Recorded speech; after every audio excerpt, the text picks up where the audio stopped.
Maishan.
Hare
Hare Krishna devotees, please accept my humble obeisances. All Krishna Shri Prabhupada. Welcome devotees to our evening Bhagavad Gita circle reading program.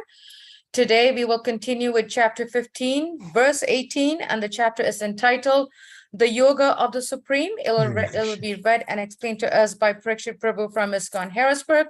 Without further delay, we will go straight into the reading. Hare Krishna. Hare Krishna.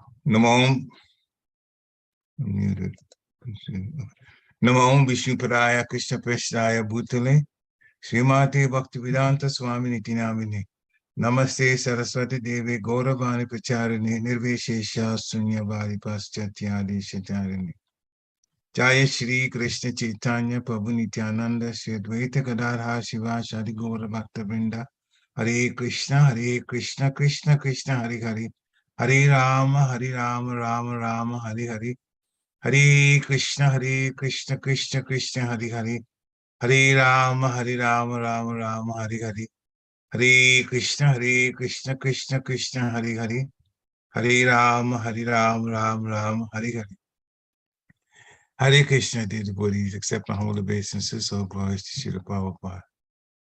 Bhagavad Gita chapter 15, the Yoga of the Supreme Person, text number 18.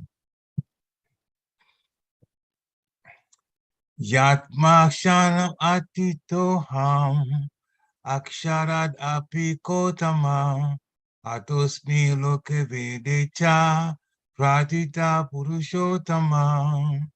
Translation by His Divine Grace Bhaktivedanta Swami Srila Prabhupada.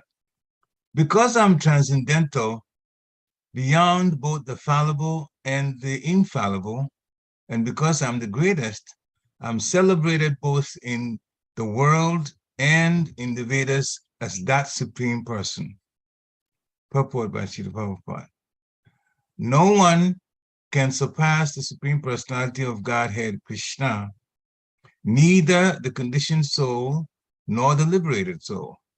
He is therefore the greatest of personalities. Now it is clear here that the living entities in the Supreme Personality of Godhead are individuals. The difference is that the living entities, either in the conditioned state or in the liberated state, cannot surpass in quantity the inconceivable potencies of the Supreme Personality of Godhead.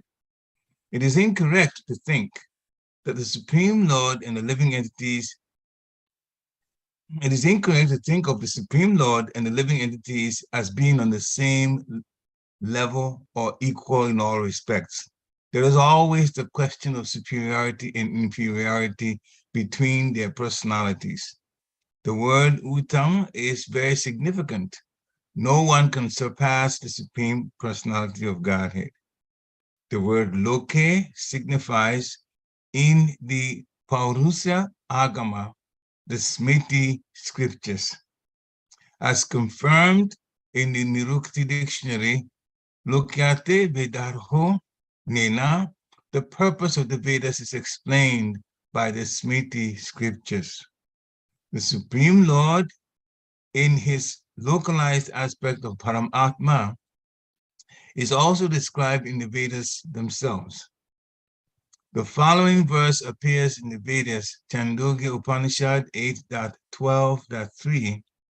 Tavad Esha Samprasado Shmak Charirat Samutaya Param Jyoti Rupam Sampadya Seva Rupena Rupina Binishpadyate Sa Uttama Purusha.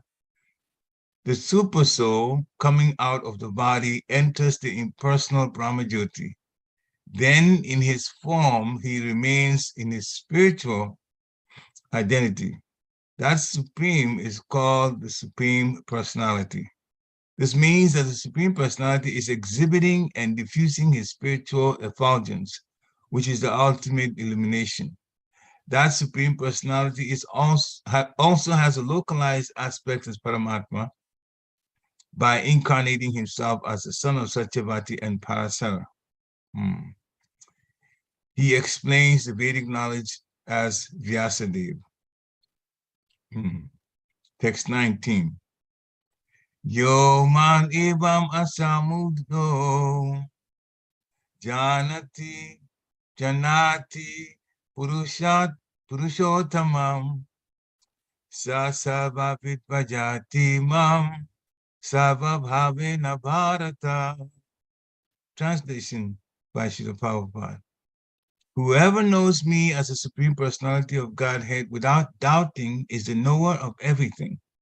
He therefore engages himself in full devotional service to me, O son of Bharat. Purport by Srila Prabhupada. Oh, sorry. Purport by Srila Prabhupada.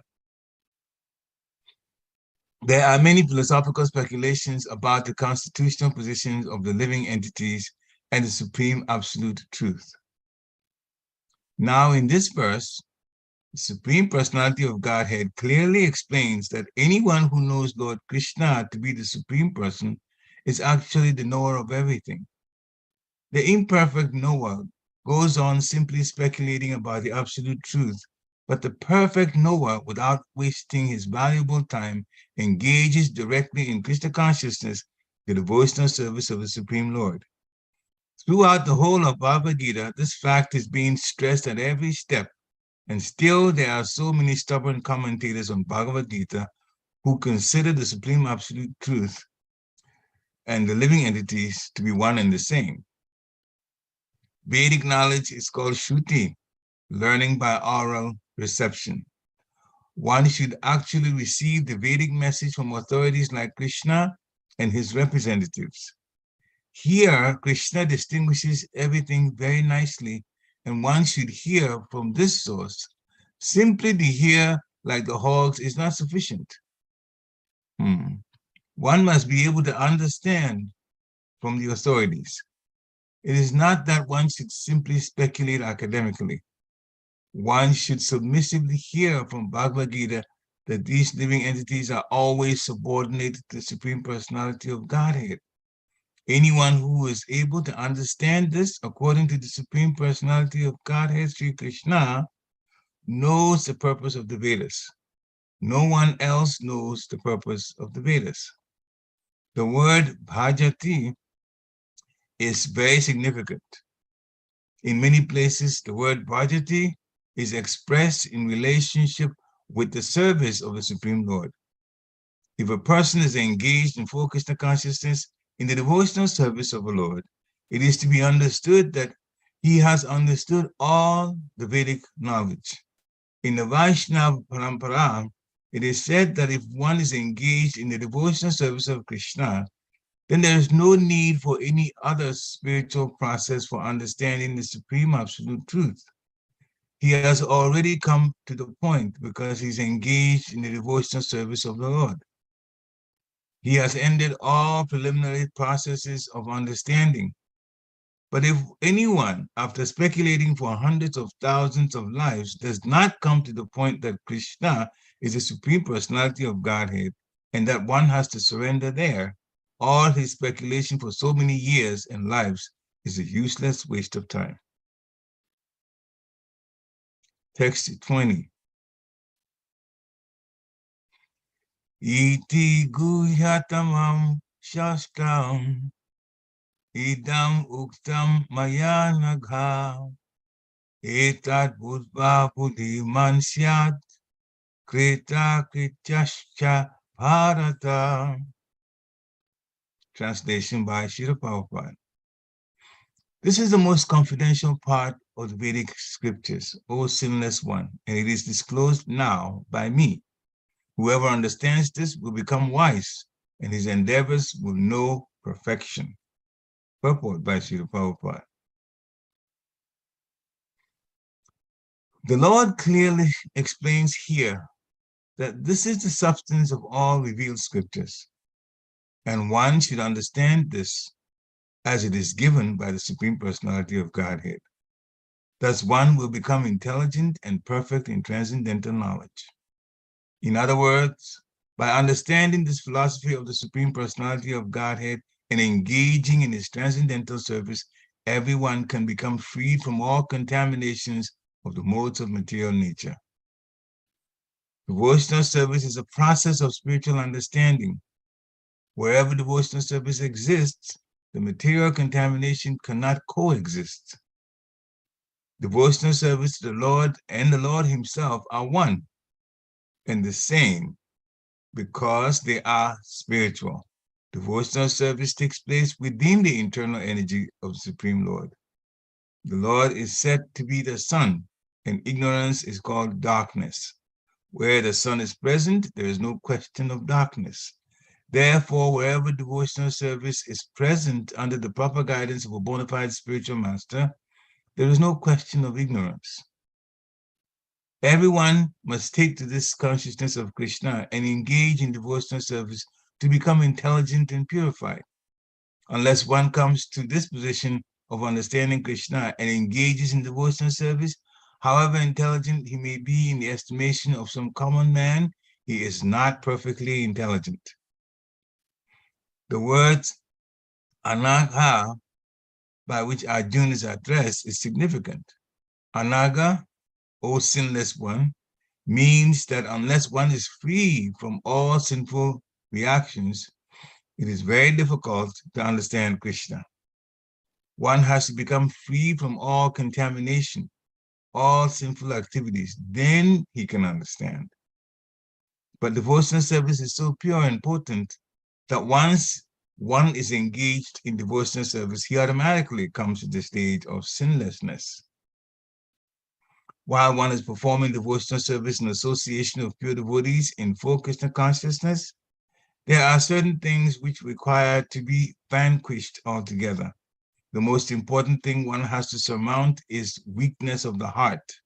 The first fall down is caused by the desire to lord it over material nature.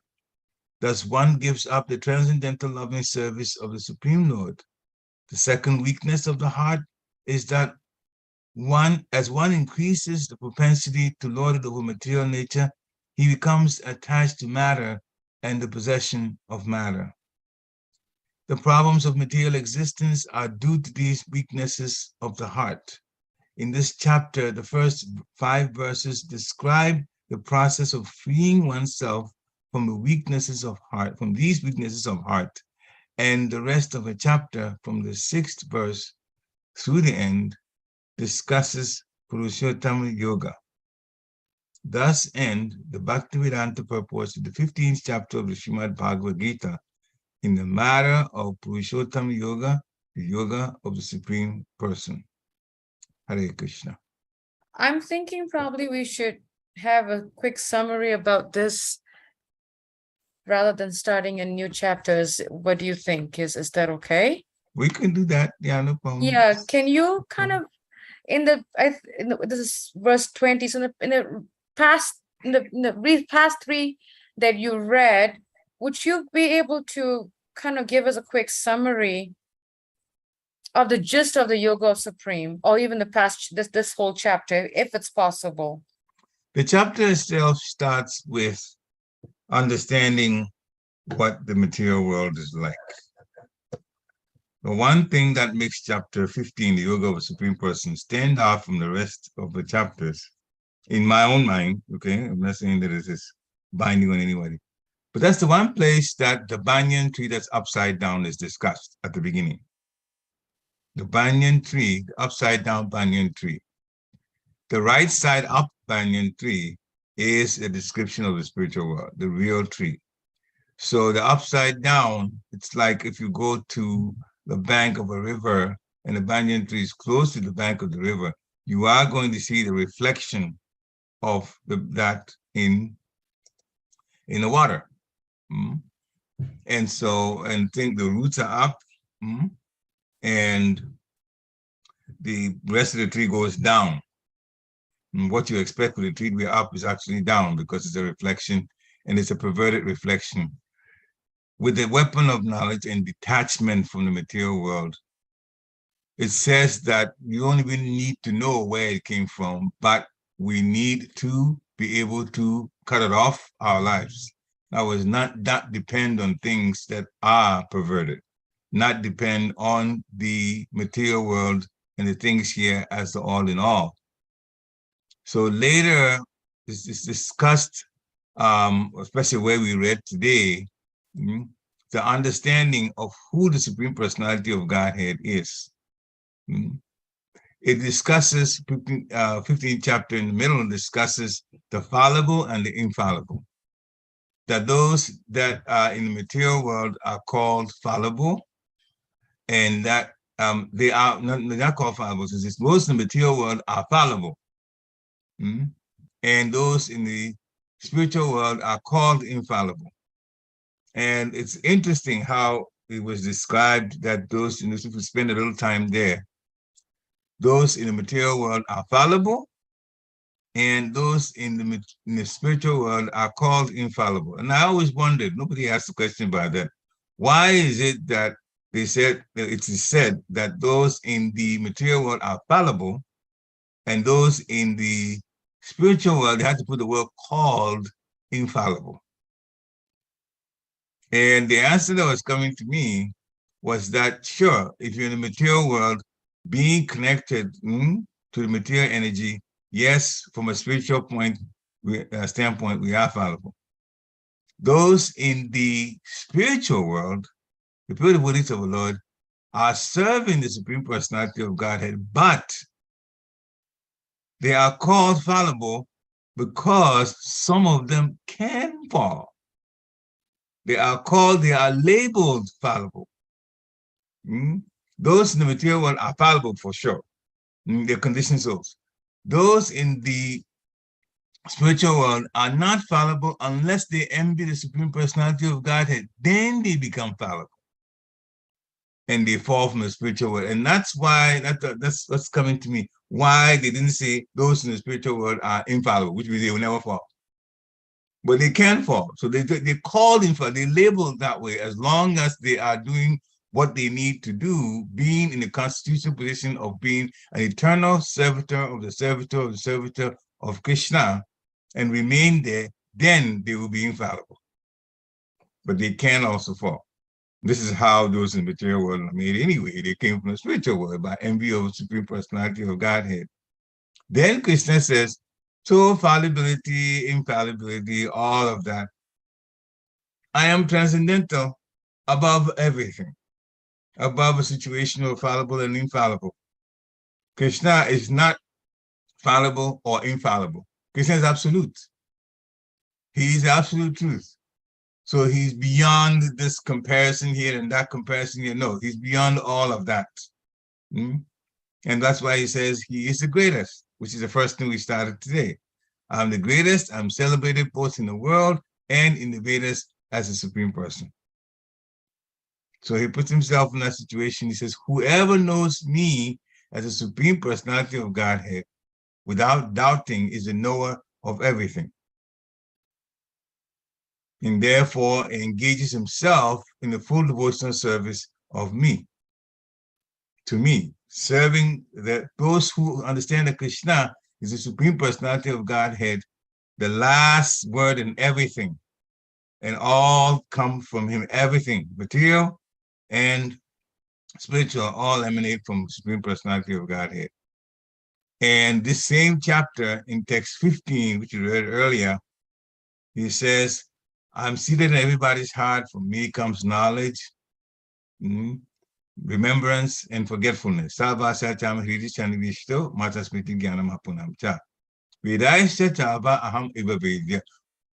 all the Vedas, I am to be known. The Vedas is for understanding Krishna, and the Vedas is also compiled by Krishna in his incarnation as Vyasadeva. So it's all from the Supreme Personality of Godhead.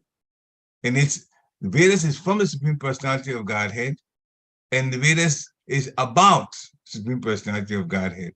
So the aim of this, especially what Srimad Bhagavatam teaches us, and Bhagavad Gita, Krishna himself says it, when one accepts fully that Krishna is the Supreme Personality of Godhead, then without doubting that statement, that person is a knower of everything, because the Vedas establishes that Krishna is the Supreme Personality of Godhead. So once one has accepted that in full, then, of course, a person accepts that Krishna is the Supreme Personality of Godhead, they will also accept that they are an insignificant servitor of the Supreme Personality of Godhead. And the function is we engage ourselves in loving devotional service unto him. That understanding is, once it's there, then the person is in the right frame of mind. And that's what he says, Krishna says, this is the most confidential part of the Vedic scriptures. The person who understands it will become wise. Now, sometimes our devotees will say, okay, well, we know Krishna, we're Krishna conscious people, therefore there's no situation that we would doubt Krishna. Well, that's very good. But sometimes we do meet people who also will tell you that Krishna is not God. I have not very long ago, I met people who were saying like that. A few months back in the summer. And we had to, explain things to them. And it got to the point where those who were very, very stubborn and would not relate to it, we had to just literally remove ourselves from the area, because it was just contamination to even hear that Krishna was not God. So there are people who are like that. They say they believe in God, but they don't think that Krishna is God. Some religionists are like that.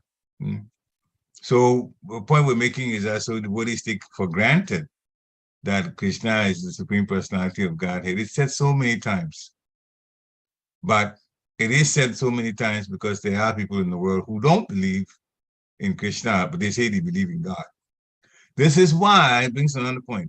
This is also why, I'll make this point and then after we can be making comments. This is why Srila Prabhupada would not agree to devotees suggesting to him that the society be called International Society for God Consciousness. Because you see, there are some people who say we believe in God. Christians will tell you they believe in God. Muslims will tell you they believe in God. Prabhupada says it's International Society for Krishna Consciousness, because there are some people who say they believe in God, but they don't think Krishna is God. So he was very specific about that, and then defined the all attractive. The only one that can attract on all fronts, in all situations, has to be the Supreme. Nobody can be in the situation that Krishna is in. So he is the Supreme Personality of Godhead. And once a person understands that, then that is the understanding of the Supreme Person, Yoga of the Supreme Person, which is the 15th chapter. Hare Krishna.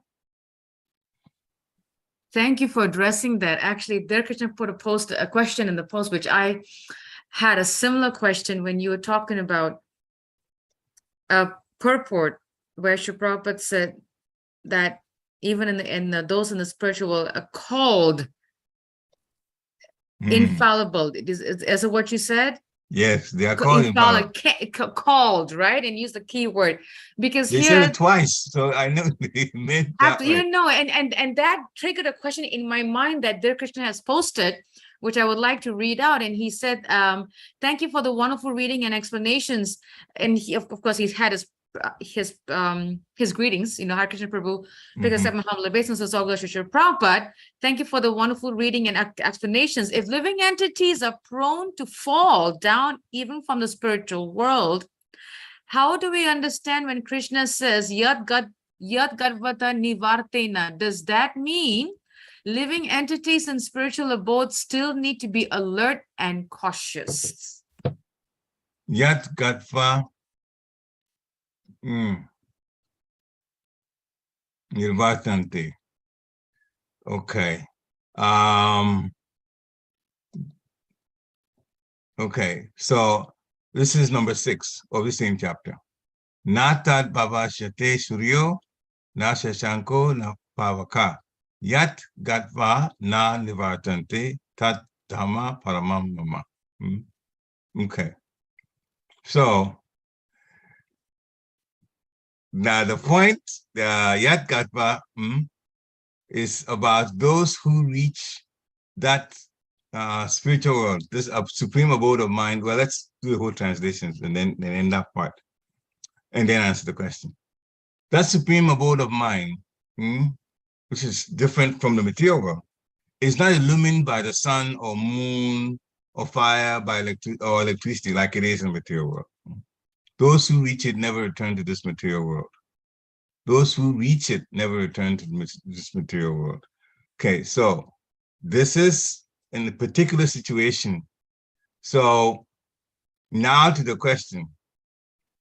So if living entities are prone to fall down even from the spiritual world, then how to understand when Krishna says, those who go, those who reach it, they never return. That's what the Sanskrit means. Does that mean that the living entities in the spiritual abode still need to be alert and cautious? Well, those who reach the spiritual world don't return. That was said in the context of those in the material world going back to the spiritual world, returning to the spiritual world. Those in the material world going to the spiritual world don't return. That's what Krishna says. You go, you don't come back. Okay, which is people have already experienced life in the material world. There are so many references that would support the fact that somebody who has experienced life here and goes back to the spiritual world is already disgusted and has suffered so much in the material world, they wouldn't want to come back anyway. Want to put themselves in a situation to bring themselves back. So when Krishna says that, he knows that a person that, okay, this is also supported in Srimad Bhagavatam, chapter 3, text 21. Chapter 21, text 21. It says in the second paragraph that a person that gets liberated is a person who's actually very tired and disgusted, in the manner of speaking, with the material world. So of course, if we put ourselves in a situation that is very trying and it's very, very difficult, and we're able to get out of it, would we want to do things to put ourselves in that situation again when we've learned our lessons from it? The answer is no.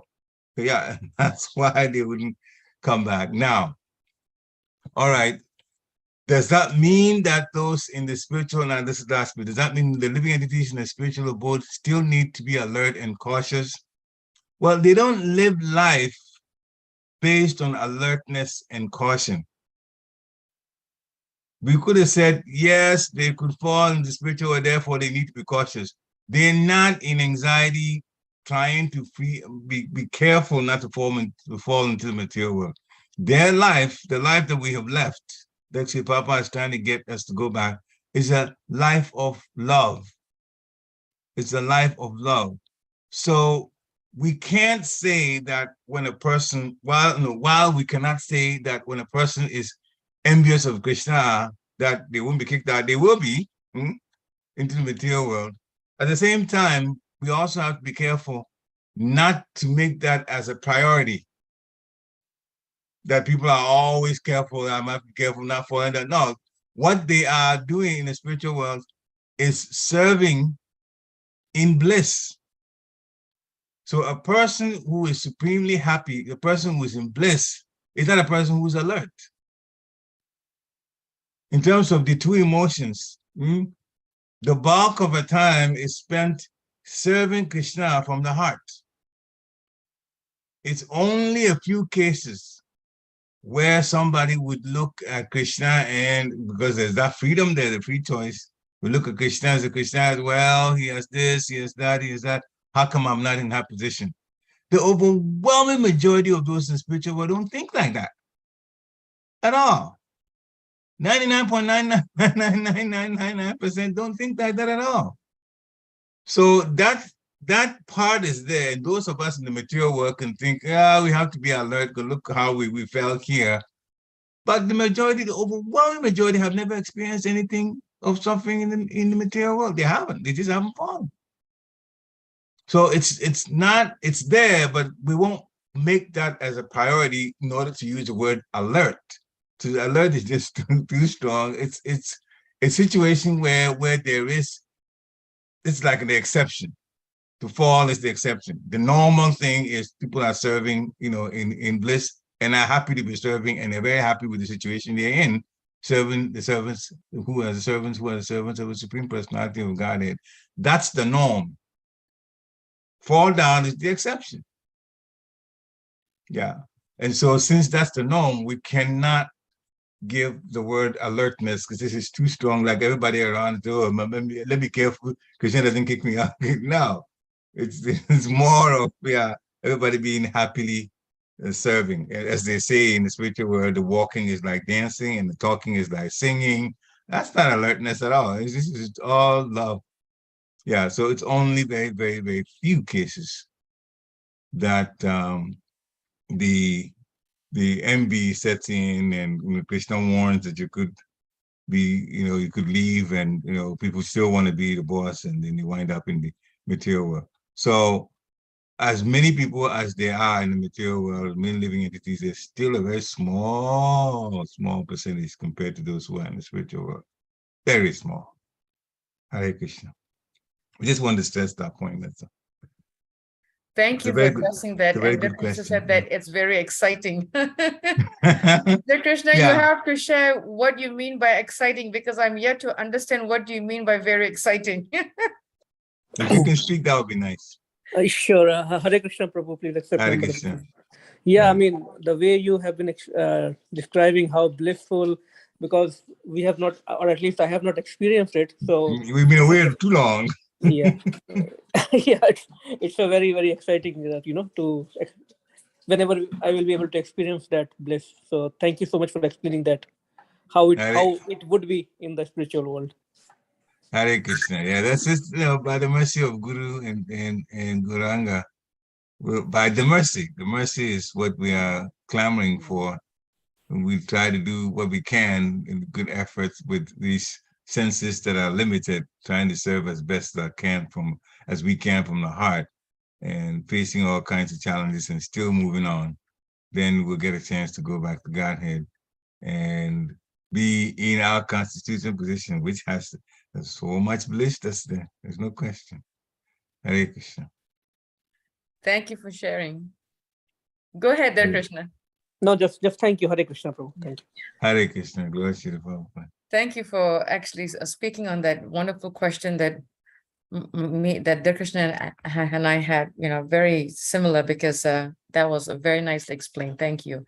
Any questions from devotees? Any thoughts? Any takeaways or feedback, or a comment? Please do unmute yourself.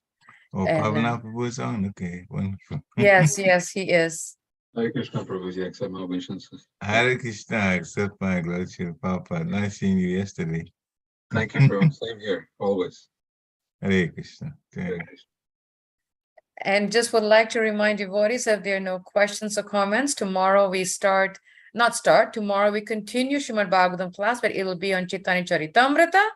And then we will start the chapter 16 on Wednesday evening with Balabhadra Prabhu. So if there are no comments, just doing a last call here, no comments, no questions or clarification.